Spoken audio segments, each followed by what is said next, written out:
പരിശുദ്ധ പരമദിവ്യകാരുണ്യത്തിന് ആരാധനയും സ്തുതിയും പുകഴ്ചയും ഉണ്ടായിരിക്കട്ടെ. പരിശുദ്ധ പരമദിവ്യകാരുണ്യത്തിന് ആരാധനയും സ്തുതിയും പുകഴ്ചയും ഉണ്ടായിരിക്കട്ടെ. നമ്മൾ പറഞ്ഞു വരുന്നത് ഈ പ്രയോറിറ്റിയാണ് വിഷയം, മുൻഗണനാ പ്രാധാന്യങ്ങൾ. അതായത് ഇപ്പോൾ ഈ സൗമ്യയുടെ വിഷയം കണ്ടില്ലേ? സൗമ്യക്ക് ആരാ കുറവ്? എല്ലാവരും ഉണ്ട്. ആശ്വാസത്തിനും കുറവില്ല. എന്തെങ്കിലും നമുക്ക് സംഭവിച്ചാൽ ഈ ചുറ്റും നിൽക്കുന്നവർ വെറും കടലാസ പൂലികൾ മാത്രമാകും. ഓർത്തേക്കണം. അല്ല പറഞ്ഞ ഇപ്പോൾ ആശ്വാസം കൊടുത്തുകൊണ്ടിരുന്ന എല്ലാ ആൾക്കാരും എന്താ സംഭവിച്ചിട്ടുണ്ട്? സമയം എന്താ പറയണത്? എല്ലാവരും ഒരു സമയം കഴിയുമ്പോൾ എല്ലാവരും അത് കണ്ടു നോക്കണം. ആ വിഷയം നിങ്ങൾ പല ആൾക്കാരിത് കേൾക്കുമ്പോൾ ശ്രദ്ധിക്കുന്നുണ്ട്. അത് നമുക്കെന്തെങ്കിലും രോഗം വന്ന് കിടക്കുമ്പോൾ അല്ലെങ്കിൽ വയ്യാണ്ടാകുമ്പോൾ നിങ്ങൾ നോക്കിയാൽ മതി. ആർക്കും നിങ്ങൾ അങ്ങനെ മറ്റുള്ളവർ നമ്മളെ നോക്കണമെന്ന് വിചാരിച്ചുകൊണ്ട് നിങ്ങൾ ശടിക്കുകയും ചെയ്യരുത്. പറ്റത്തില്ല, അവരെക്കൊണ്ട് പറ്റത്തില്ല. അവർ നമ്മളെക്കാൾ ഗതികെട്ട മനുഷ്യരാണ്. ഇപ്പം ആവശ്യമില്ലാത്ത കാര്യം മേക്കെട്ട് കയറാൻ നിൽക്കേണ്ട കാര്യമില്ല. ഒരു സമയം വരുമ്പോൾ അവൾ പറയണത് ശരിയാണ്, ഒരു സമയം കഴിയുമ്പോൾ എല്ലാവരും ഉറക്കും. അതുകൊണ്ട് ബൈബിൾ എന്താ പറയണത്? ആരെല്ലാം ഉറങ്ങിയാലും നിന്നെ ഞാൻ ഉറങ്ങാതെ, അതാണ് ബൈബിൾ. അതല്ലേ ആരെല്ലാം ഉറങ്ങിയാലും എടുത്ത് 121:4 സങ്കീർത്തനം. സ്തുതിക്കട്ടെ. ഹല്ലേലൂയ ഹല്ലേലൂയ ഹല്ലേലൂയ ഹല്ലേലൂയ. യേശുവേ നന്ദി. ഹല്ലേലൂയ ഹല്ലേലൂയ ഹല്ലേലൂയ ഹല്ലേലൂയ. യേശുവേ മഹത്വം. ഹല്ലേലൂയ. 121 സങ്കീർത്തനം 4-ാം തിരുവചനം. 121 സങ്കീർത്തനം 4. ഇസ്രായേലിന്റെ പരിപാലകൻ. അതാ വിഷയം എന്ന് പറഞ്ഞ ഇസ്രായേലിന്റെ പരിപാലകൻ മയങ്ങുകയില്ല ഉറങ്ങുകയുമില്ല.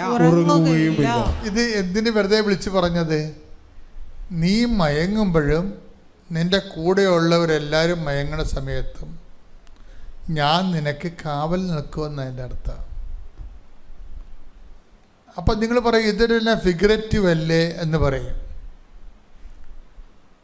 അതായത് അത് ഈ സൗമ്യയുടെ ചരിത്രം വായിക്കുമ്പോൾ നമുക്ക് മനസ്സിലാവും ഫിഗറേറ്റീവ് ആണോ അർത്ഥവത്താണോ എന്ന്. സൗമ്യ വേറൊരു കാര്യം പറയുന്നുണ്ട്. ഇവളെപ്പോഴും ഇങ്ങനെ ഇവക്ക് ഉറക്കവും ഇല്ല, ഭ്രാന്തി പിടിച്ചവരും അടയ്ക്കണില്ല. ഇവളെ കൗൺസിലിങ്ങിന് കൊണ്ടുപോയി മനഃശാസ്ത്രത്തിൻ്റെ അടുത്ത്. ഉറക്കമില്ല, ആളിന് ഉറക്കമില്ലാത്ത കൊണ്ടാണ്.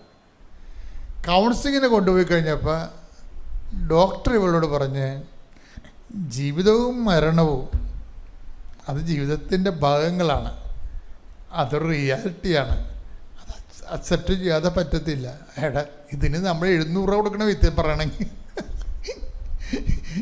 കേട്ടോ. കൗൺസിലർ എന്താ പറഞ്ഞു കൊടുക്കണമെന്ന് അറിയാമോ സൗമ്യക്ക്?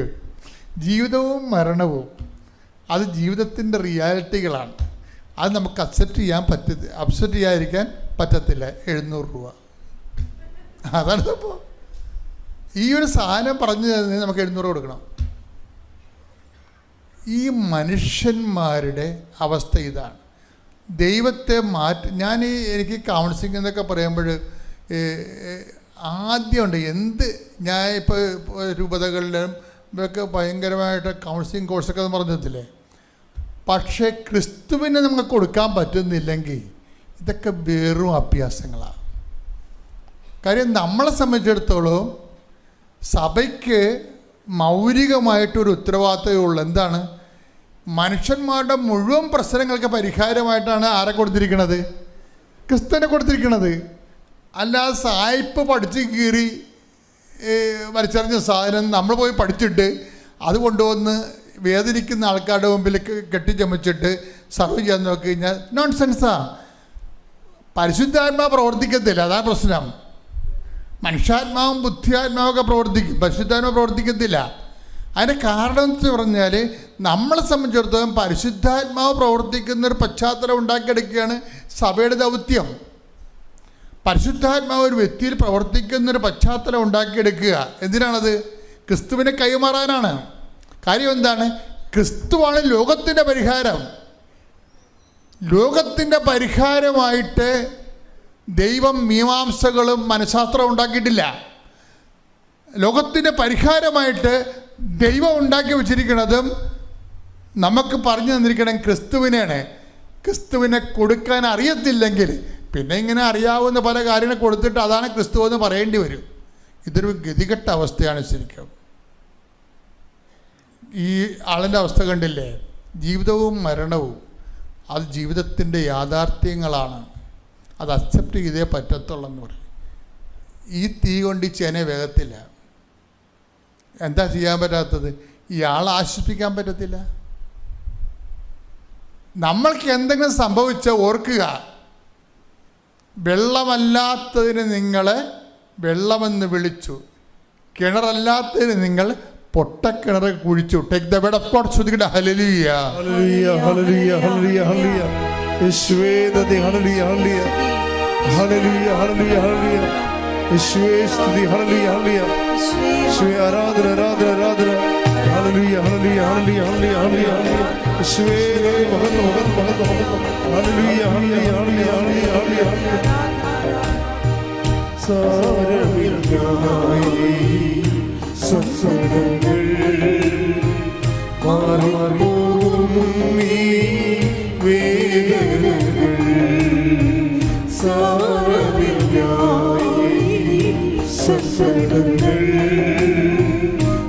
മാറിപ്പോകും ഈ വേദനകൾ.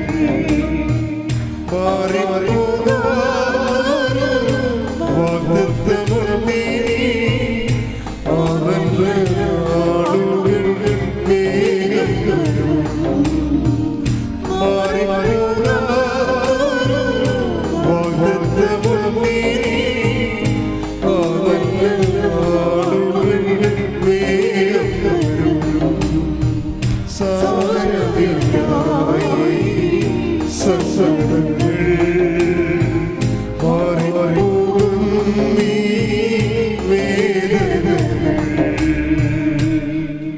പരിശുദ്ധ പരമദിവ്യകാരുണ്യത്തിന് എന്നേരവും ആരാധനയും സ്തുതിയും പുകഴ്ചയും ഉണ്ടായിരിക്കട്ടെ.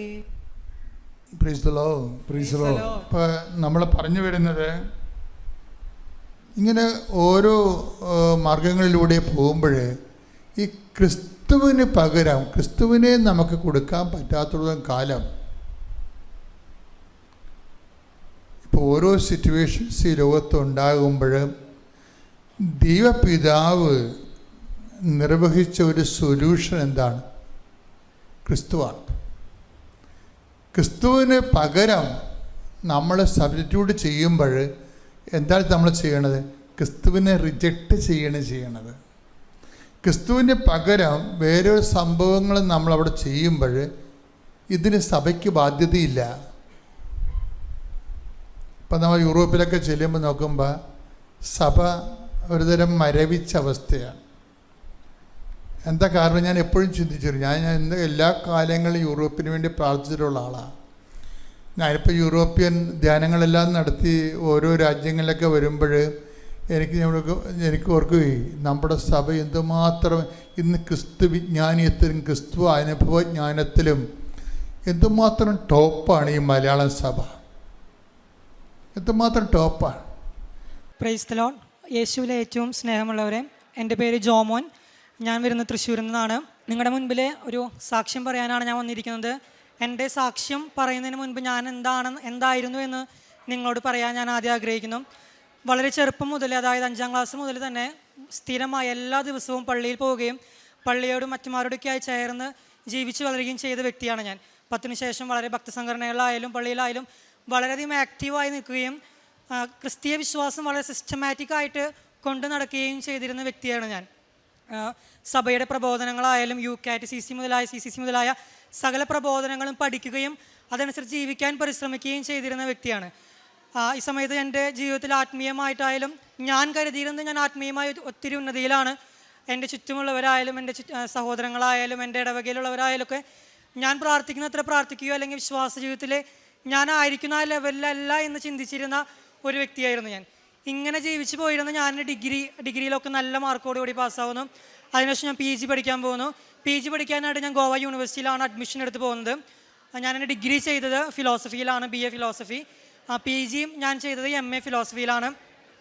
ഗോവയിൽ ഞാൻ പഠിക്കാൻ പോയ ആ സമയം മുതലേ എൻ്റെ ജീവിതത്തിൽ, എൻ്റെ ആത്മീയ ജീവിതത്തിൽ എൻ്റെ ഗ്രാഫ് വളരെയധികം താഴെ പോയി. ഒരുപക്ഷെ ഞാൻ ലോകത്തിൻ്റെ വഴിയിലേക്ക് നടന്നു കയറിയൊരു സമയമായിരുന്നു. അതായത് ഒരു തരത്തിലൊരു ദിവസം പോലും പള്ളിയിൽ പോകാതെ, ഞായറാഴ്ച പോലും പള്ളിയിൽ പോകാതെ, 2 വർഷത്തിലൊരിക്കൽ പോലും കുമ്പസാരിക്കാതെ ഞാൻ ആ 2 വർഷം പഠിച്ചു പോയി. എൻ്റെ മെറിറ്റിലും എൻ്റെ കാര്യങ്ങളിലൊക്കെ ആശ്രയിച്ച് ലോകത്തിൻ്റെ വഴിയിലായിരുന്നു ഞാൻ നടന്നിരുന്നത്. പക്ഷേ എൻ്റെ ജീവിതത്തിൽ എനിക്ക് നോക്കുമ്പോൾ പ്രത്യക്ഷത്തിൽ വലിയ ബുദ്ധിമുട്ടുകളൊന്നുമില്ല. ഞാൻ യൂണിവേഴ്സിറ്റിയിൽ ഫസ്റ്റ് റാങ്കോട് കൂടി പാസ്സായി. അപ്പോൾ ഞാൻ നോക്കുമ്പോൾ ദൈവത്തോട് പ്രാർത്ഥിച്ചില്ലെങ്കിലും കുഴപ്പമില്ല, ഇത്ര നാളും ഞാൻ പ്രാർത്ഥിച്ചതും ഞാൻ ദിവസം പള്ളിയിൽ പോയതും വിശ്വസിച്ചതും വിശ്വാസ പരിശീലനം നേടിയതൊക്കെ വെറുതെ ആയിരുന്നു. ആ സമയമൊക്കെ വേറെ എന്തെങ്കിലും ചെയ്തിരുന്നെങ്കിൽ ഇതിനേക്കാളൊരു ബെറ്റർ പൊസിഷനിലേക്ക് എനിക്ക് എത്താൻ കഴിയുമായിരുന്നു എന്നുള്ള അങ്ങനെ ഒരു ചിന്തയിലായിരുന്നു ഞാൻ നടന്നിരുന്നത്. PG കഴിഞ്ഞ് ഞാൻ തിരിച്ച് നാട്ടിൽ വന്നു. ഞാൻ പുറത്ത് പോയി പഠിക്കാനായിട്ടുള്ള ഒരു തയ്യാറെടുപ്പും കാര്യങ്ങളിലൊക്കെ ആയിരുന്നു. അതിൻ്റെ ഇടയിൽ ചെറിയൊരു ഇൻറ്റേൺഷിപ്പും കാര്യങ്ങളൊക്കെ ചെയ്തുകൊണ്ടിരുന്നു. പുറത്ത് പോകാനായിട്ട് ക്രൊയേഷ്യ എന്ന് പറഞ്ഞ കൺട്രിയിലെ കോഗ്നിറ്റീവ് സയൻസ് എന്ന് പറഞ്ഞൊരു കോഴ്സിന് എനിക്ക് അഡ്മിഷൻ കിട്ടി.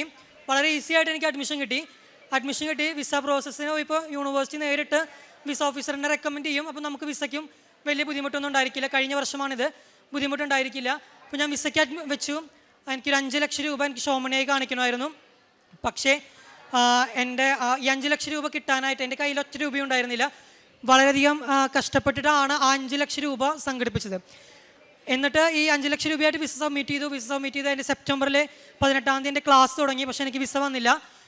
ഒക്ടോബർ 18 കഴിഞ്ഞിട്ടും എനിക്ക് വിസ വന്നില്ല. പക്ഷെ അതിന് ശേഷം എനിക്ക് വിസ റിജക്ഷനായിട്ട് എനിക്ക് റീസൺ പോലും എക്സ്പ്ലെയിൻ ചെയ്യാതെ എനിക്ക് വിസ റിജക്ഷനായി വന്നു. പ്ലസ് എനിക്ക് അപ്പീലിന് പോലും പോകാൻ കഴിയുമായിരുന്നില്ല. ആ സമയത്ത് ശരിക്കും ഞാൻ തകർന്നു. അതായത് എൻ്റെ ആ മെറിറ്റിൽ ഞാൻ ആശ്രയിച്ച് അത്ര കാലം ജീവിച്ചിരുന്ന ഞാൻ, ആ 2 വർഷം 3 വർഷം ജീവിച്ചിരുന്ന ഞാൻ ശരിക്കും പറഞ്ഞാൽ ഞാൻ തകർന്നു. ഞാൻ തിരിച്ച് വിശ്വാസത്തിലേക്ക് കടന്നു വന്നു, ദൈവത്തോട് പ്രാർത്ഥിക്കാൻ ആരംഭിച്ചു. പക്ഷേ സഭയോടും സഭയുടെ ആ വിശ്വാസ ജീവിതത്തോടുമുള്ളൊരു ആ ഒരു അകൽച്ച എന്നിൽ നിന്ന് മാറിയിരുന്നില്ല. ഞാൻ ദൈവത്തോട് പ്രാർത്ഥിക്കും, പക്ഷെ ഞാൻ ചോദിക്കുമായിരുന്നു, എന്തിനാണ് സ്ഥിരമായി പള്ളിയിൽ പോകേണ്ട ആവശ്യം, എന്തിനാണ് വിശ്വാസം ഇങ്ങനെ പരിശീലിക്കേണ്ട ആവശ്യം, നമ്മൾ ദൈവത്തോട് പ്രാർത്ഥിച്ച് എവിടെ ഇരുന്ന് പ്രാർത്ഥിച്ചാലും ദൈവം നമ്മുടെ പ്രാർത്ഥന കേൾക്കില്ലേ എന്നുള്ളൊരു ആ ഒരു ബോധ്യത്തിലായിരുന്നു ഞാൻ നടന്നു പോകേണ്ടായിരുന്നത്. ഈ സമയത്ത് ഞാൻ കഴിഞ്ഞ ഡിസംബറിൽ IELTS എക്സാം എഴുതി. IELTS എക്സാമിന് നമ്മൾ മോക്ക് ടെസ്റ്റ് എടുക്കുമ്പോൾ ഞാൻ എപ്പോൾ മോക്ക് ടെസ്റ്റ് എടുത്താലും എനിക്ക് 8 എന്ന് പറഞ്ഞ ബാൻഡ് സ്കോറിന് താഴെ സ്കോർ പോവില്ല. കാരണം എനിക്ക് ഇംഗ്ലീഷ് നല്ല ഫ്ലുവൻ്റ് ആയിരുന്നു, എനിക്ക് നല്ല ഈസി ആയിട്ട് എക്സാം ക്ലിയർ ചെയ്യാൻ കഴിയും എന്നുള്ളൊരു ഭയങ്കര ബോധ്യത്തിലായിരുന്നുണ്ടായിരുന്നത്. ഫസ്റ്റ് അറ്റംപ്റ്റ് ഞാൻ IELTS എക്സാം എഴുതിയപ്പോൾ എനിക്കൊരു ബാക്കി എല്ലാ മൊഡ്യൂളും, റീഡിങ് ഒഴികെ ബാക്കി എല്ലാ മൊഡ്യൂളും ഭയങ്കര ഈസി ആയിരുന്നു. റീഡിങ് മൊഡ്യൂളിൽ എനിക്ക് 40 ചോദ്യമാണ് ഒരു മൊഡ്യൂളിലുണ്ടായിരിക്കുക. റീഡിങ് മൊഡ്യൂളിൽ എനിക്ക് 32 ക്വസ്റ്റ്യൻ ആണ് എനിക്ക് അറ്റംപ്റ്റ് ചെയ്യാൻ പറ്റുള്ളൂ. അപ്പോൾ അതിന് ബാക്കിയുള്ള 8 ക്വസ്റ്റ്യൻസ് എനിക്ക് അറ്റംപ്റ്റ് ചെയ്യാൻ പറ്റിയില്ല. അപ്പോൾ 32 ചോദ്യം റെഡി ആകുക എന്നുള്ളത് ഇമ്പോസിബിൾ ആണ്. അപ്പോൾ എനിക്കൊരു നല്ലൊരു ബാൻഡ് സ്കോർ എനിക്ക് എത്തില്ല എന്ന് ഉറപ്പായി. ഞാൻ പരീക്ഷ കഴിഞ്ഞ് വീട്ടിലെത്തിയപ്പോൾ എൻ്റെ അമ്മയും എൻ്റെ അനിയത്തി ഉടമ്പടി എടുത്ത് പ്രാർത്ഥിക്കുന്നവരായിരുന്നു. അവർ വർഷങ്ങളായി ഉടമ്പടി എടുത്ത് പ്രാർത്ഥിക്കുന്നതിലുള്ള ഒരു പ്രാർത്ഥനയാണ് എൻ്റെ ഒരു മാനസാന്തരം എന്ന് പറയുന്നത്. അപ്പോൾ അവർ ഉടമ്പടിയിൽ പ്രാർത്ഥിച്ച് ഞാൻ വീട്ടിൽ വന്ന് ഇങ്ങനെ ഉണ്ടായെന്ന് പറഞ്ഞപ്പോൾ, പക്ഷേ ഞാൻ ഭയങ്കര കൂളായിരുന്നു. എനിക്കിത് കിട്ടിയില്ലെങ്കിൽ എന്താ ഒരു ടെസ്റ്റ് കൂടി എടുത്ത് കഴിഞ്ഞ് സിമ്പിളായിട്ട് ഇത് പാസ്സാവാന്നുള്ളൊരു ഇതിലാണ് ഞാൻ ഇരിക്കേണ്ടായിരുന്നത്. അപ്പോൾ ഞാൻ അമ്മോട് പറഞ്ഞപ്പോൾ എൻ്റെ അമ്മ എന്നോട് പറഞ്ഞൊരു കാര്യമാണ്, നീ സാക്ഷ്യം പറയാൻ തയ്യാറാണെങ്കിൽ ഈ പരീക്ഷയിൽ തന്നെ നിനക്ക് നല്ല മാർക്കോട് കൂടി നിനക്ക് പാസ്സാവാൻ പറ്റുന്നു. അപ്പോൾ ഞാൻ അമ്മോട് ഒരു വിടുവായ എന്ന രീതിയിൽ ഞാൻ പറഞ്ഞു, ഞാൻ സാക്ഷ്യം പറയാൻ തയ്യാറാണ്, മാതാവ് എന്താ ചെയ്യണമെന്ന് നോക്കട്ടെ എന്ന് പറഞ്ഞു. റിസൾട്ട് വന്നപ്പോൾ ഞാൻ ബോംബെയിലായിരുന്നു, ഒരു കോൺഫറൻസിന് പങ്കെടുത്തുകൊണ്ടിരിക്കുന്ന സമയത്താണ് റിസൾട്ട് വരുന്നത്. റിസൾട്ട് വന്നപ്പോൾ എനിക്ക് 7 ബാൻഡ് വന്നു, 7 band score, overall 7 band score, റീഡിങ്ങിലും 7 ബാൻഡ് സ്കോർ. റീഡിങ്ങിൽ 7 ബാൻഡ് സ്കോർ അക്കാദമിക്കിൽ കിട്ടണമെങ്കിൽ ഞാൻ എഴുതിയിട്ടുള്ള ആ 32 ചോദ്യം ശരിയാവണം. എനിക്ക് ആ 32 ചോദ്യം ശരിയായി മാതാവ് എനിക്ക് ശരിയാക്കി തന്നു. അപ്പോൾ ഞാൻ ഭയങ്കര സന്തോഷത്തിലായി. എനിക്ക് ആ ഒരു മാതാവിനുള്ള ഭക്തിയും വിശ്വാസവും തിരികെ വന്നു തുടങ്ങി. പക്ഷേ തിരിച്ച് ഞാൻ നാട്ടിലെത്തിയപ്പോൾ ഞാൻ ഉടമ്പടി എടുത്തില്ല. ഞാൻ കൃപാസനത്തിൽ വന്ന് പ്രാർത്ഥിച്ചു, ഉടമ്പടി എടുക്കാൻ ശ്രമിച്ചില്ല. പിന്നീട് ഞാനിങ്ങനെ പുതിയ ഈ വർഷത്തെ അക്കാദമിക് അഡ്മിഷൻ്റെ കാര്യങ്ങൾ ശ്രമിച്ചു തുടങ്ങി. ഞാൻ ഫ്രാൻസിലും ഇറ്റലിയിലുമുള്ള വലിയ യൂണിവേഴ്സിറ്റികളിൽ ഇപ്രാവശ്യം അഡ്മിഷൻ വെച്ചു. എനിക്ക് ഞാൻ കഴിഞ്ഞ വർഷം വെച്ച ആ ഒരു യൂണിവേഴ്സിറ്റിയേക്കാളും കഴിഞ്ഞ വർഷം ഞാൻ വെച്ച യൂണിവേഴ്സിറ്റിയുടെ 1200 റാങ്കിങ്ങാണ് QS വേൾഡ് റാങ്കിങ്ങിൽ കിടക്കുന്നുണ്ടായിരുന്നത്, ക്രൊയേഷ്യയിലത്തെ. ഈ വർഷം മാതാവ് എനിക്ക് ഇറ്റലിയിലെ ഒരു യൂണിവേഴ്സിറ്റി ഓഫ് മിലാൻ എന്ന് പറഞ്ഞ യൂണിവേഴ്സിറ്റിയിൽ 250 റാങ്കിൽ QS വേൾഡ് റാങ്കിങ്ങിൽ കിടക്കുന്ന യൂണിവേഴ്സിറ്റിയിൽ എനിക്ക് ഒരു നല്ലൊരു കോഴ്സിന്, മാസ്റ്റേഴ്സ് കോഴ്സിന് അഡ്മിഷൻ നൽകി മാതാവ് അനുഗ്രഹിച്ചു. അനുഗ്രഹിച്ചു കഴിഞ്ഞ് ഇനി ബാക്കി നമ്മുടെ വിസ പ്രോസസ്സിംഗ് ആണ്. എനിക്കറിയാം കഴിഞ്ഞ പ്രാവശ്യത്തെ ബുദ്ധിമുട്ട് അപ്പോഴാണ് ശരിക്കും ടെൻഷനായി ഇറങ്ങിയത്. അഡ്മിഷൻ എടുക്കുന്നവരെ എനിക്ക് വലിയ ടെൻഷനും കാര്യങ്ങളും ഉണ്ടായിരുന്നില്ല. ഞാൻ തീർച്ചയായിട്ടും എൻ്റെ മെറിറ്റ് നടക്കില്ല എന്ന് എനിക്ക് പൂർണ്ണമായും ബോധ്യമായി. ഞാൻ ഇവിടെ വന്നു, ഞാൻ ഉടമ്പടി എടുത്ത് പ്രാർത്ഥിച്ചു. എൻ്റെ നിയോഗത്തിൽ ഞാൻ വെച്ചൊരു പ്രാർത്ഥനയാണ്. എനിക്ക് കൃത്യമായിട്ട് വിസയുടെ എൻ്റെ എല്ലാ പ്രോസസ്സിങ്ങും അതിനാവശ്യമായ എല്ലാ ഡോക്യുമെൻറ്റും കൃത്യമായി ശരിയാവാനും എനിക്ക് സ്കോളർഷിപ്പോട് കൂടിയിട്ട് എനിക്ക് മിലാനിൽ പോയി പഠിക്കാനും സാധിക്കണം. ഇതായിരുന്നു എൻ്റെ ഉടമ്പടിയിലെ ആദ്യത്തെ നിയോഗം. ഈ നിയോഗം വെച്ച് ബാക്കി നിയോഗങ്ങളുണ്ടായിരുന്നു. ഈ നിയോഗം വെച്ചിട്ടാണ് ഞാൻ പ്രാർത്ഥിച്ചു പോയത്. മിലാൻ്റെ നമ്മൾ ഇറ്റലിയുടെ വിസയുമായി ബന്ധപ്പെട്ട് നമുക്ക് പ്രധാനപ്പെട്ട 2 ഡോക്യുമെൻ്റാണ് പ്രീ എൻറോൾമെൻറ്റ് സമ്മറിയും DOV എന്ന് പറഞ്ഞ ഒരു സർട്ടിഫിക്കറ്റും.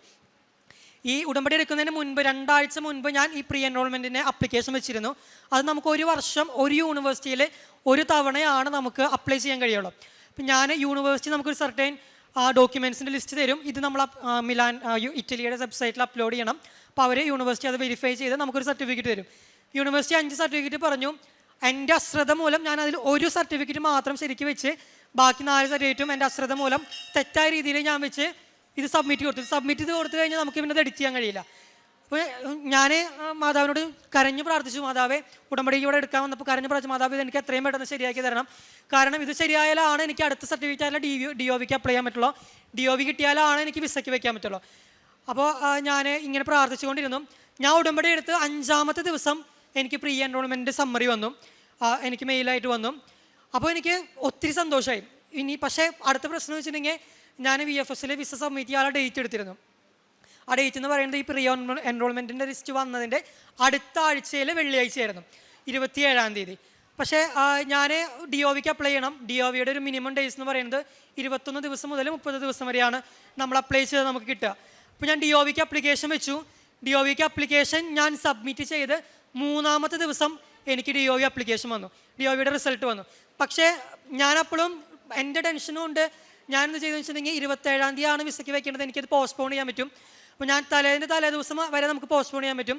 അപ്പോൾ 2 ദിവസം മുൻപ് വരെ ഞാൻ വെയിറ്റ് ചെയ്തിട്ടും, അതായത് ഞാൻ DOVക്ക് വെച്ച് 2-ാമത്തെ ദിവസം വരെയും എനിക്ക് ഇത് വരാതായപ്പോൾ ഞാൻ വിചാരിച്ചോ ഇനി മാധവ് ചിലപ്പോൾ എനിക്കിപ്പോൾ വിസയ്ക്ക് വെക്കാൻ വിചാരിച്ചിട്ടുണ്ടാവില്ല എന്ന് വെച്ചിട്ട് ഞാൻ എൻ്റെ വിസയുടെ അപ്ലിക്കേഷൻ വെക്കുന്ന ഡേറ്റ് ഞാൻ പോസ്റ്റ്പോൺ ചെയ്ത് ഓഗസ്റ്റ് 4-ാം തീയതിക്ക് വെച്ചു.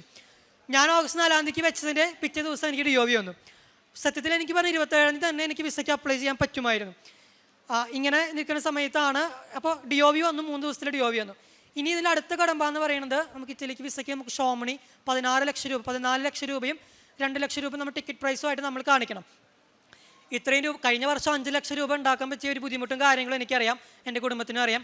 അപ്പോൾ ഈ ഒരു 16 ലക്ഷം രൂപ എന്ന് പറയുന്നത് എന്നെ സംബന്ധിച്ച് ഇമ്പോസിബിൾ ആയിരുന്നു. പക്ഷേ എനിക്ക് പൂർണ്ണ ബോധ്യമായിരുന്നു മാതാവ് എനിക്ക് 16 ലക്ഷം രൂപ തരുന്നു. എൻ്റെ അമ്മയും എൻ്റെ ചേട്ടനും ഞങ്ങൾ എൻ്റെ ബന്ധുക്കളോടല്ല, പക്ഷേ നമ്മൾ ചോദിക്കുന്ന പരിചയക്കാരോട് ചോദിക്കുന്നവരൊക്കെ ആയിട്ട് 2-3 ലക്ഷം രൂപയൊക്കെ ആയിട്ട് ഈ 16 ലക്ഷം രൂപ എനിക്ക് ദൈവം മാതാവ് നൽകി സഹായിച്ചു. 16 ലക്ഷം രൂപ നൽകി സഹായിച്ചു. അപ്പോഴും എനിക്ക് ഒരു കോംപ്ലിക്കേഷൻ മുമ്പിൽ കിടക്കുന്നുണ്ടായിരുന്നു, അതെനിക്ക് അപ്പോൾ അറിയുന്നുണ്ടായിരുന്നില്ല. എൻ്റെ ഡോക്യുമെൻറ്റ്സ് എല്ലാം ഞാൻ ക്ലിയറായി. കാരണം കഴിഞ്ഞ വർഷത്തെ വിസ റിജക്ഷൻ മനസ്സിലുള്ളതുകൊണ്ട് കൃത്യമായിട്ടൊരു പിഴവ് പോലും വരരുതെന്ന് വിചാരിച്ച് എല്ലാ ഡോക്യുമെൻറ്റ്സും കൃത്യമാക്കി ഞാൻ വിസയ്ക്ക് സബ്മിറ്റ് ചെയ്യുന്നതിന് 2 ദിവസം മുൻപ് ഒരു എക്സ്റ്റേണൽ അഭിപ്രായം ചോദിച്ചേക്കാം, എൻ്റെ ഡോക്യുമെൻറ്റ്സിൽ എന്തെങ്കിലും പ്രശ്നമുണ്ടോ എന്ന് അറിയാൻ വേണ്ടിയിട്ടും വിചാരിച്ച് ഞാൻ ഡോക്യുമെൻറ്റ്സ് ഒരു എക്സ്റ്റേണൽ ഏജൻസിക്ക് ഞാൻ കാണിച്ചു കൊടുത്തു. അവർക്ക് പൈസ കൊടുത്ത് ഞാൻ അവരോട് ചെക്ക് ചെയ്യിപ്പിച്ചു. ചെക്ക് ചെയ്ത് കഴിഞ്ഞപ്പോൾ അവരെന്നോട് പറഞ്ഞൊരു കാര്യമാണ്, നിനക്ക് വിസ കിട്ടാനുള്ള സാധ്യത 90% ഇല്ല. കാരണം എന്താണെന്ന് വെച്ചിട്ടുണ്ടെങ്കിൽ ഇറ്റലിയുടെ നിയമം അനുസരിച്ച് നമ്മുടെ ഷോമണി 16 ലക്ഷം രൂപ നമ്മൾ കാണിക്കണത് അതിന് കൃത്യമായൊരു ഇൻകം സോഴ്സ് നമുക്ക് കാണിക്കാൻ പറ്റണം. ഈ ഇൻകം സോഴ്സ് നമ്മുടെ വരുമാനത്തിൽ നിന്നോ അല്ലെങ്കിൽ നമ്മുടെ പേരൻസിൻ്റെയോ ലോക്കൽ ഗാർഡിയൻ്റെയോ വരുമാനത്തിൽ നിന്ന് അതിൻ്റെ അനുസൃതമായിട്ടുള്ളതായിരിക്കണം. എനിക്ക് തന്നിരിക്കുന്ന 16 ലക്ഷം മാതാവ് എന്താണ് എനിക്ക് പറയാനുള്ള സോഴ്സ് എന്ന് പറയുന്നത് മാതാവാണ്. അപ്പോൾ അവരെന്നോട് ഇങ്ങനെ പറഞ്ഞപ്പോൾ ഞാൻ അവരോട് പറഞ്ഞൊരു ഇതാണ്, എൻ്റെ സോഴ്സ് ദൈവമാണ്, എനിക്ക് ആ ദൈവം ഇത് നടത്തി തരും, ശരിയാക്കി തരും എന്ന് പറഞ്ഞു. അപ്പോൾ അവർ പറഞ്ഞു നിൻ്റെ വിശ്വാസം പോലെ ചെയ്തോ എന്ന് പറഞ്ഞിട്ട് അവരെനിക്ക് തിരിച്ചു തന്നു. ഞാൻ കൃത്യം 4-ാം തീയതി ഡോക്യുമെൻറ്റ്സ് സബ്മിറ്റ് ചെയ്തു. ഡോക്യുമെൻറ്റ് സബ്മിറ്റ് ചെയ്യുന്ന അന്ന് തന്നെ വിസ ഓഫീസറുമായിട്ട് എംബസിയിൽ എനിക്ക് ഇൻ്റർവ്യൂ ഉണ്ടായിരുന്നു. ഇൻ്റർവ്യൂ നടക്കുമ്പോഴും വിസ ഓഫീസറും ഇങ്ങനെ എല്ലാ ചോദ്യങ്ങളും ചോദിച്ചു വന്ന് അവസാനം കൊണ്ട് പറഞ്ഞു ഷോമണിയുടെ കാര്യം എത്തിയപ്പോൾ വിസ ഓഫീസർ എൻ്റെ അടുത്ത് പറഞ്ഞു നിനക്ക് വിസ കിട്ടാനുള്ള സാധ്യത വളരെ കുറവാണ്. ആൾ പറഞ്ഞു ഇത് പറയാൻ പാടില്ല, പക്ഷെ ഞാൻ ഫ്രാങ്കായി പറയുകയാണ് ഇത് കിട്ടാൻ സാധ്യതയില്ല. കാരണം ഇറ്റലിയുടെ നിയമം അത്രയും സ്ട്രോങ് ആണ് ഫിനാൻഷ്യൽ മാറ്റേഴ്സിൻ്റെ കാര്യത്തിൽ. ഞാൻ അവരോടൊന്നും പറഞ്ഞില്ല, ഞാൻ താങ്ക് യു പറഞ്ഞു. ഇൻ്റർവ്യൂ കഴിഞ്ഞു, ഞാൻ പ്രാർത്ഥിച്ചുകൊണ്ടിരുന്നു.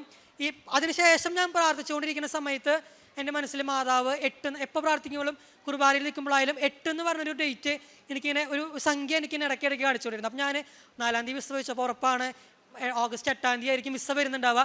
ആ 8 എനിക്ക് മാതാവ് കാണിച്ചു തരുന്നുണ്ടാവും. ഞാനിങ്ങനെ അതിനുവേണ്ടി ഇങ്ങനെ ഒരുങ്ങി പ്രാർത്ഥിച്ചുകൊണ്ടിരിക്കുകയാണ്. ഓഗസ്റ്റ് 8 കഴിഞ്ഞിട്ടും വിസ വന്നില്ല. അപ്പോൾ എനിക്ക് മനസ്സിലായില്ല, വെറുതെ എനിക്ക് കുർബാനയ്ക്ക് നിൽക്കുമ്പോഴും പ്രാർത്ഥിക്കുമ്പോഴും വെറുതെ തോന്നിയതാണ് ഞാൻ വിചാരിച്ചിരുന്നു. ഒരു കാര്യം ഞാൻ പറയാൻ വിട്ടുപോയി. എൻ്റെ വിസ ഓഫീസർ പറഞ്ഞതിൻ്റെ തലേ ദിവസം എൻ്റെ ഏജൻസി പറഞ്ഞല്ലോ എനിക്ക് വിസ കിട്ടില്ല എന്ന് അവർ പറഞ്ഞ ദിവസം ഞാൻ വൈകുന്നേരം പ്രാർത്ഥിക്കുമ്പോൾ വചനം എടുത്തപ്പോൾ എനിക്ക് കിട്ടിയ വചനമാണ് സഭാപ്രസംഗിൻ്റെ പുസ്തകത്തിൽ 7-ാം അധ്യായം 21-ാമത്തെ വാക്യം. മനുഷ്യരുടെ വാക്കുകൾക്ക് നീ ചെവി കൊടുക്കണ്ട. ഇതായിരുന്നു ആ വചനം. അപ്പോൾ എനിക്ക് പൂർണ്ണ ബോധ്യമായിരുന്നു അവർ പറയുന്നത് നോക്കണ്ട, എനിക്ക് വിസ കിട്ടുന്നു. പിന്നെയാണ് പ്രാർത്ഥിക്കുമ്പോൾ 8 എന്നുള്ള ഡേറ്റ് കണ്ടപ്പോൾ 8-ാം തീയതി വിസ വരാതായപ്പോൾ ഞാൻ വിചാരിച്ചു വരുമായിരിക്കും. ഇങ്ങനെ ഞാൻ പ്രാർത്ഥിച്ച് ഇങ്ങനെ ഇരിക്കുമ്പോൾ കഴിഞ്ഞതിൻ്റെ മുൻപത്തെ ചൊവ്വാഴ്ച ഉടമ്പടി ധ്യാനം കൂടി, ഞാൻ വീട്ടിൽ യൂട്യൂബിൽ ഇങ്ങനെ ഉടമ്പടി ധ്യാനം കൂടി പ്രാർത്ഥിച്ച് ഞാനിങ്ങനെ ഇരിക്കുന്ന സമയത്ത് ഉടമ്പടി ധ്യാനം കഴിഞ്ഞ വഴിക്ക് എനിക്ക് എൻ്റെ യൂണിവേഴ്സിറ്റിയിൽ നിന്ന് ഒരു മെയിൽ വരാണ്. യൂണിവേഴ്സിറ്റി മിലാൻ്റെ ഇൻ്റർനാഷണൽ സ്റ്റുഡൻസിന് കൊടുക്കുന്ന എക്സലൻസ് സ്കോളർഷിപ്പ് എന്ന് പറഞ്ഞാൽ 8 ലക്ഷം രൂപയുടെ ഒരു സ്കോളർഷിപ്പ് മാതാവ് എനിക്ക് നൽകി അനുഗ്രഹിച്ചു. ഈ 8 ലക്ഷം രൂപ ഫസ്റ്റ് ഇയറിനാണ്. സെക്കൻഡ് ഇയറിന് എനിക്ക് ഈ പൈസ റിന്യൂ ചെയ്ത് അടുത്തൊരു 8 ലക്ഷം രൂപ കിട്ടും. അപ്പോൾ എന്നെ സംബന്ധിച്ചുള്ള ആ 8 എന്ന് പറയുന്ന സംഖ്യ അതായിരുന്നു എന്ന് എനിക്ക് മനസ്സിലായിരുന്നില്ല. പക്ഷേ ആ സ്കോളർഷിപ്പ് മാതാവ് നൽകിയപ്പോൾ ഞാൻ അത്രയും സന്തോഷിച്ചു. അതിനുശേഷം കഴിഞ്ഞ ചൊവ്വാഴ്ചയാണ് ഞാനിങ്ങനെ അതേപോലെ ഉടമ്പടി ധ്യാനം കൂടി പ്രാർത്ഥിച്ച് കഴിഞ്ഞ് ഇരിക്കുന്ന സമയത്ത് കൃത്യമായി ഉടമ്പടി ധ്യാനത്തിൻ്റെ അവസാനത്തെ ആരാധന കഴിഞ്ഞിരിക്കുമ്പോൾ എനിക്ക് എൻ്റെ ഫോണിൽ ഇങ്ങനെ നോട്ടിഫിക്കേഷൻ മെയിലും മെസ്സേജും ഇങ്ങനെ വരുന്ന നോട്ടിഫിക്കേഷൻ എനിക്ക് കേൾക്കാണ്ട്. പക്ഷെ ഞാൻ തുറന്നു നോക്കിയില്ല. എല്ലാം കഴിഞ്ഞപ്പോൾ ഞാൻ തുറന്നു നോക്കിയപ്പോൾ എനിക്ക് വന്ന മെയിലായിരുന്നു VFS എൻ്റെ വിസയല്ല, എൻ്റെ പ്രോസസ്ഡ് ആപ്ലിക്കേഷൻ ഡിസ്പാച്ച് ആയിട്ടുണ്ട്. പ്രോസസ്ഡ് ആപ്ലിക്കേഷൻ എന്ന് പറഞ്ഞാൽ നമുക്കറിയില്ല വിസ ഉണ്ടോ ഇല്ലയോ എന്നുള്ളത് തുറന്ന് നോക്കുമ്പോൾ മാത്രമേ നമുക്കറിയുള്ളൂ. ഞാൻ നന്നായി പ്രാർത്ഥിച്ചു. 3 ദിവസത്തിനുള്ളിൽ കഴിഞ്ഞ വ്യാഴാഴ്ച വിസ വന്നു എനിക്ക്. ഞാൻ തുറന്ന് നോക്കിയപ്പോൾ എനിക്കതിൽ കൃത്യമായ വിസയായിരുന്നു. ഇതിലെനിക്ക് പ്രത്യേകിച്ച് പറയേണ്ട ഒരു കാര്യം എന്ന് വെച്ചിട്ടുണ്ടെങ്കിൽ, ഞാൻ ഉടമ്പടി എടുത്തതിന് ശേഷവും ഉടമ്പടിയിലും ഞാൻ എൻ്റെ പണ്ടത്തെ ഒരു സ്വഭാവമായി പോലെ സിസ്റ്റമാറ്റിക്കായിട്ട് എങ്ങനെ കാര്യങ്ങൾ ചെയ്യണം, അതായത് ഉടമ്പടിയിൽ പറഞ്ഞേക്കണ നിയമാവലിയിൽ എന്ത് പറഞ്ഞേക്കണോ അത് മാത്രം ചെയ്യൂ. ഉടമ്പടി ധ്യാനം ഷെയർ ചെയ്യണമെന്ന് എൻ്റെ അമ്മ പറയും, ഉടമ്പടി ധ്യാനം ഷെയർ ചെയ്യണം, സാക്ഷ്യങ്ങൾ ഷെയർ ചെയ്യണം. അപ്പോൾ ഞാൻ പറഞ്ഞു അതൊന്നും സിസ്റ്റമാറ്റിക്കായിട്ട് എവിടെ എഴുതി വെച്ചിട്ടില്ല. അച്ഛന്മാർ ധ്യാനത്തിലും പ്രാർത്ഥനയിലും പറയുന്നല്ലാതെ എവിടെ എഴുതി വെച്ചതായിട്ട് ഞാൻ കണ്ടിട്ടില്ല. അപ്പോൾ ബാക്കിയുള്ള എല്ലാ കാര്യങ്ങളും ഞാൻ ചെയ്യുന്നുണ്ടല്ലോ, മാതാവ് ഇത് എനിക്ക് ചെയ്യുന്ന ആ ഒരു ബോധ്യത്തിലായിരുന്നു. അപ്പോൾ എനിക്കിങ്ങനെ ഒരു ആത്മീയമായൊരു ബോധ്യം വന്നതിൻ്റെ ഇതിൽ ഞാൻ പറയുന്നത് സ്കോളർഷിപ്പ് വന്ന ഞായറാഴ്ച ആ ചൊവ്വാഴ്ചയിലെ ഉടമ്പടി ധ്യാനം ഞാൻ ഷെയർ ചെയ്തതിന് ശേഷമാണ് എനിക്ക് എൻ്റെ സ്കോളർഷിപ്പ് വന്നത്. അതുപോലെ തന്നെ കഴിഞ്ഞ ചൊവ്വാഴ്ചയിലെ ഉടമ്പടി ധ്യാനം ഷെയർ ചെയ്തതിന് ശേഷമാണ് എനിക്ക് എൻ്റെ വിസയും വന്നത്. എന്നെ സംബന്ധിച്ചിടത്തോളം ഈ ഉടമ്പടി ധ്യാനമായാലും സാക്ഷിയായാലും ഷെയർ ചെയ്യുക എനിക്ക് എന്നെ അത്രയും മെറിറ്റ് കുറച്ച് കാണിക്കുന്നൊരു കാര്യമാണ്. കാരണം എൻ്റെ വാട്സപ്പിലായാലും എൻ്റെ സോഷ്യൽ മീഡിയ പ്ലാറ്റ്ഫോമിലായാലും എൻ്റെ ഫ്രണ്ട്സും എൻ്റെ കൂടെയുള്ളവരും എൻ്റെ പരിചയക്കാരും എല്ലാവരും എന്ന് പറയുന്നത് ഇതുപോലെ തത്വശാസ്ത്രവും ഫിലോസഫിയും അതുപോലെ സയൻസുമായി ബന്ധപ്പെട്ട് കിടക്കുന്ന എൻ്റെ എല്ലാ കൂട്ടുകാരുമാണ്. അപ്പോൾ ഇത് ഷെയർ ചെയ്ത് കഴിഞ്ഞാൽ ഞാനെന്ന് വെച്ചിട്ടുണ്ടെങ്കിൽ ഈ പഠിക്കുന്ന സമയത്തൊക്കെ ആയാലും ഫിലോസഫി റിലീജിയൻ എന്ന് പറഞ്ഞ പേപ്പറും ഇതിലൊക്കെ വളരെ ക്രിറ്റിസൈസായിട്ട് ഞാൻ സഭയിലും വിശ്വാസത്തെയൊക്കെ ഇങ്ങനെ ക്രിറ്റിസൈസും ചെയ്തുകൊണ്ടിരിക്കുന്ന വ്യക്തിയായിരുന്നു. അപ്പോൾ ഞാൻ ആർട്ടിക്കിൾ എഴുതി അങ്ങനെയൊക്കെ ചെയ്തിരുന്ന വ്യക്തി. അപ്പോൾ എന്നെ സംബന്ധിച്ചിടത്തോളം ഞാനിങ്ങനെ ഒരു സാക്ഷി ഇട്ട് കഴിഞ്ഞിട്ടുണ്ടെങ്കിൽ ഞാൻ അത്ര നാളുണ്ടാക്കി വെച്ചൊരു ബിൽഡപ്പ്, എനിക്കുള്ള ഒരു അക്കാദമിക് ബിൽഡപ്പും സകലത അവിടെ തകർന്നടിയുന്നവർക്ക് ഉറപ്പായിരുന്നു. അതുകൊണ്ടായിരുന്നു ഞാൻ ആദ്യത്തെ 2 ആഴ്ചയിൽ ഞാൻ സാക്ഷ്യം ഷെയർ ചെയ്യാതിരുന്നത്. പക്ഷെ ഞാൻ എൻ്റെ മെറിറ്റ് നോക്കാതെ ഞാൻ സാക്ഷ്യം ഷെയർ ചെയ്തത് അന്നാണ് എനിക്ക് സ്കോളർഷിപ്പ് കിട്ടിയത്.